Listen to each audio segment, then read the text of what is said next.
अस्सलामुअलैकुम दोस्तों, मैं हूँ खिजरा जावेद और आप देख रहे हैं नेटवर्क मार्केटिंग इन पाकिस्तान। तो आज की वीडियो उन लोगों के लिए बहुत ज़्यादा इम्पॉर्टेंट होने वाली है जो अपने फ्यूचर को लेके बहुत ज़्यादा कंफ्यूज हैं और उन्हें समझ नहीं आ रहा कि उन्हें किस फील्ड में आगे बढ़ना चाहिए। तो ये वीडियो बेस करती है ESBI मॉडल पर। अब ESBI मॉडल क्या है ये आपको आगे वीडियो में पता चल जाएगा, तो वीडियो को लास्ट तक ज़रूर देखिएगा। चलिए शुरू करते हैं। 1997 में एक Japanese American writer Robert Kiyosaki ने एक बुक लिखी थी जिसका नाम था रिच डैड पुअर डैड। इस बुक को लिखने का मेन रीज़न मनी और फिक्स्ड माइंडसेट था और ये बुक पूरे वर्ल्ड में बहुत ज़्यादा वायरल भी हुई थी।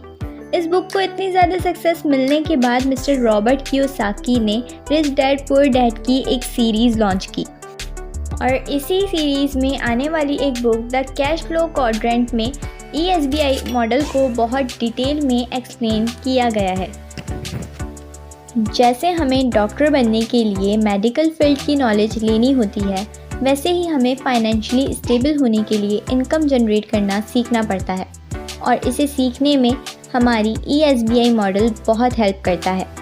रॉबर्ट कियोसाकी ने द कैश फ्लो क्वाड्रेंट में बताया है कि इस पूरी दुनिया में अर्निंग सिर्फ 4 तरीक़ों से की जा सकती है। First employment, second self employment, third business और फोर्थ और लास्ट इन्वेस्टमेंट, और इसे ESBI मॉडल कहा जाता है।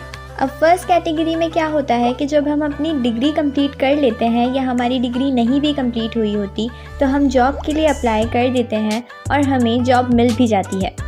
लेकिन अगर कोई भी ऑर्गेनाइजेशन हमें जॉब दे रही है और उसके लिए हमें पे भी कर रही है तो वो उसके बदले में हमसे टाइम भी मांगती है। हम जितना टाइम देते हैं हमें उस हिसाब से पैसे मिलते हैं। अगर हम पार्ट टाइम जॉब करते हैं तो हमें उस हिसाब से पैसे मिलते हैं और अगर हम फुल टाइम करते हैं तो उस हिसाब से पैसे मिलते हैं और इसे एम्प्लॉयमेंट कहते हैं। अब सेकंड कैटेगरी की बात करते हैं।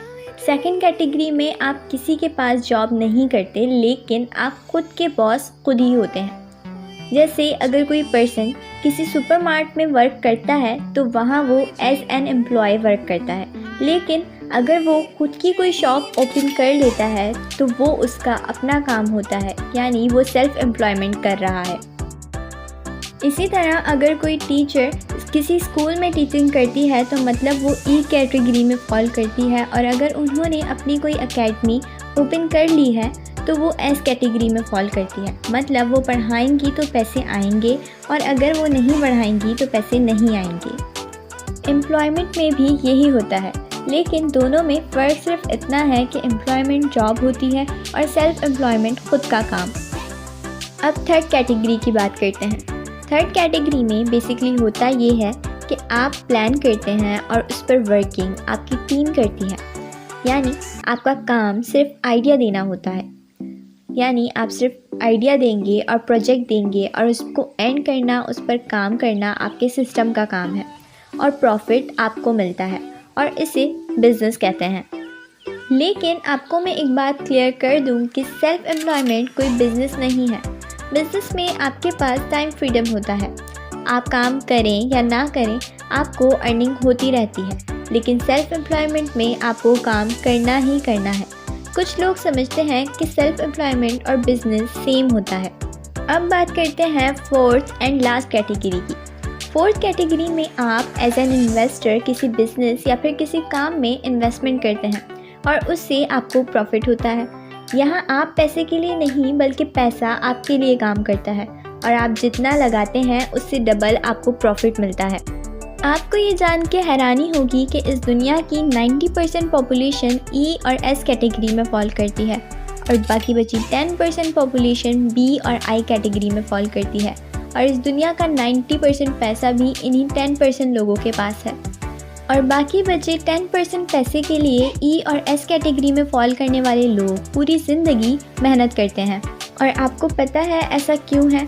ऐसा इसलिए है क्योंकि जब वो 10% लोग जो B और I कैटेगरी में फॉल करते हैं उन्होंने ऐसे प्लेटफॉर्म्स, ऐसी ऑर्गेनाइजेशंस क्रिएट की हैं जहां लोग उनके लिए काम कर सकें। इसीलिए जब उन 10% लोगों के लिए 90% E और S कैटेगरी में फॉल करने वाले लोग काम करते हैं और उन 90% लोगों का टाइम मल्टीप्लाई होके उन 10% लोगों के पास जाता है तो उस टाइम के साथ साथ 90% पैसा भी उन्हीं के पास जाता है। अब अगर आपको अपनी लाइफ में कुछ बड़ा करना है तो सबसे पहले तो आपको ई और एस कैटेगरी से निकलना होगा। लेकिन कैसे? क्योंकि अगर अभी मार्केट की बात की जाए तो मार्केट की हालत हम सबको पता है। अपना कोई बिज़नेस स्टार्ट करना भी रिस्क फ्री नहीं है और कहीं पैसे इन्वेस्ट करना भी, क्योंकि इस टाइम बहुत कम लोग बिज़नेस और इन्वेस्टमेंट में सक्सेसफुल हो रहे हैं। और बिज़नेस करने के लिए या इन्वेस्टमेंट करने के लिए पैसे भी होने चाहिए। और चले मान लें कि आपके पास पैसे भी हैं, तब भी आपके पास एक्सपीरियंस होना बहुत ज़रूरी है और साथ ही एक टीम भी। और ये दोनों चीज़ें होने के बाद भी अगर आपके पास मेन चीज़ आइडिया नहीं है तो आप बिज़नेस कर ही नहीं सकते। साथ ही इसमें कोई श्योरिटी भी नहीं होती कि आपका बिज़नेस चलेगा या नहीं, इसलिए ये बहुत ज़्यादा रिस्की हो जाता है। अब मैं आपको बताती हूँ कि आप कैसे विदाउट एनी रिस्क बिजनेस कर सकते हैं। नेटवर्क मार्केटिंग का नाम आप सब ने सुना होगा। नेटवर्क मार्केटिंग इस वक्त का फास्टेस्ट ग्रोइंग बिजनेस है। लेकिन अगर आप लोग नहीं जानते कि नेटवर्क मार्केटिंग क्या है तो मैं वीडियो का लिंक डिस्क्रिप्शन में दे देती हूँ, आप वहाँ से वो वीडियो देख सकते हैं।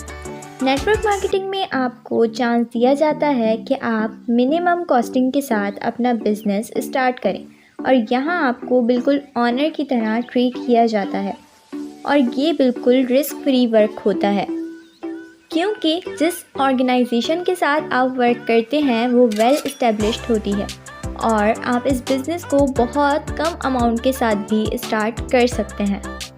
तो ये थी ESBI मॉडल की कंप्लीट डिटेल्स। तो अगर आपको इस वीडियो से रिलेटेड मज़ीद कुछ जानना हो तो आप मुझसे व्हाट्सएप पर कांटेक्ट कर सकते हैं।